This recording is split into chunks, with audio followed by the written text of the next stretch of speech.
Oke, Bismillahirrahmanirrahim. Jelas ya. Assalamualaikum warahmatullahi wabarakatuh.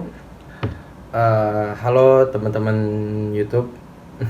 Di sini kali ini saya akan mempresentasikan, demonstrasikan tentang tab 8 ya.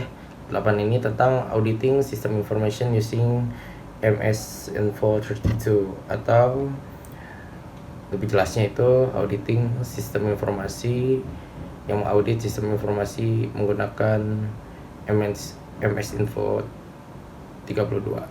Oke.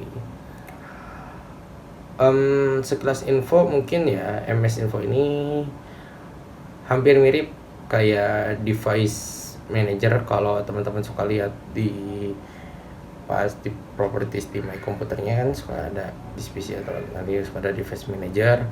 Nah, sekilas sampai mirip ya kayak gitu, tapi lebih detail jatuhnya. Oke.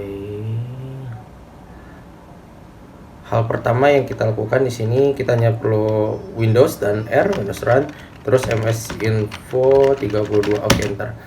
Nah, di sini banyak ya, di sini menampilkan beberapa detail di si hardware sama si software di salah satu device yang kita pakai ini gitu. Ini di sini ada hardware research, terus sini juga ada sebenarnya ada komponen, ada software environment juga. Nih di hardware research ini kan dibagi-bagi, ada berapa lagi menu juga, ada config sharing, terus ada, nah ini tuh tentang informasinya juga tentang device yang lain-lain, ada DMA-nya juga, terus ada first hardware, terus ada input output juga. Di sini juga ada IRQs. Nah, terus memory. Nah, memory juga kan sama nih, ada beberapa info juga. Terus kita kan masuk coba ke komponen, oke? Di sini ada beberapa menu seperti multimedia. Nah, kita langsung klik aja. Itu ada audio codecsnya ya, video codecsnya apa aja. Nah, terus ada CD-ROM-nya yang kita gunakan, sound device, display. Nah, di sini ada infrared. Kalau nggak ada berarti nggak akan kosong, berarti di device-nya. Jadi input ada keyboard, terus ada tentang pointing device-nya apa. Terus modemnya kita gunakan tidak ada, berarti kosong berarti ya. Adapter, terus protokol, terus WinSock-nya. Terus WinSock itu buat si jaringannya dari device-nya. Terus port serial, ada paralel juga dari menu dari port sini. Nah, terus kita mulai masuk ke storage. Di drives-nya ini ada tentang si ininya ya, si hard disk atau mungkin SSD yang kita pakai. Terus ada disk, ada SCSI, terus ada IDF. Nah, terus ada deep printing juga, information kita gimana problem devices-nya, misalnya yang troubleshooting ya mungkin di sini. Terus USB. Nah, di sini ada software environment-nya juga. Nih, nah di sini ada sistem drivers. Ini tuh buat driver mungkin ya yang udah kita install gitu. Environment variable, print jobs, network connection, running task, loaded modules, dan service, serta ada program groups, lalu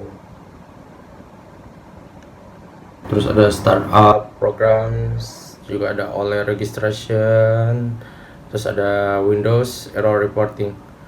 Sebenarnya nah ini yang paling tepat. Sebenarnya ini Windows error reporting ini tuh itu buat yang laporin troubleshooting ya gitu. Nah, fungsi dari MSI 32 ini tidak hanya untuk nampilin si informasi si device-nya. Nah, terus dari fungsi ini juga bisa nge-save langsung, misalnya bisa jadi teks. Kalau kalian nggak ada waktu buat baca di PC-nya, kalian mau baca kalian mau misalkan bacanya di perangkat kalian di smartphone, bisa di save kok ini di si teks ya. Kita langsung aja ke file, terus save, ada Ctrl S. Oke. Di sini kita namakan dengan data audit. Oke, langsung enter save. Oke. Nah, ini akan mulai ya untuk ekspor datanya ini ke dalam bentuk teks yang tadi. Oke, selesai. Kita langsung lihat langsung buka file explorer-nya. Nah, terus ada data audit yang kayak gini. Nah, nanti kalau udah ada informasinya maka akan muncul di teks data audit ini. Tuh, di teks berbentuk teks. Walaupun lebih pusing ya. Oke, mungkin sekian dari saya. Terima kasih. Bye.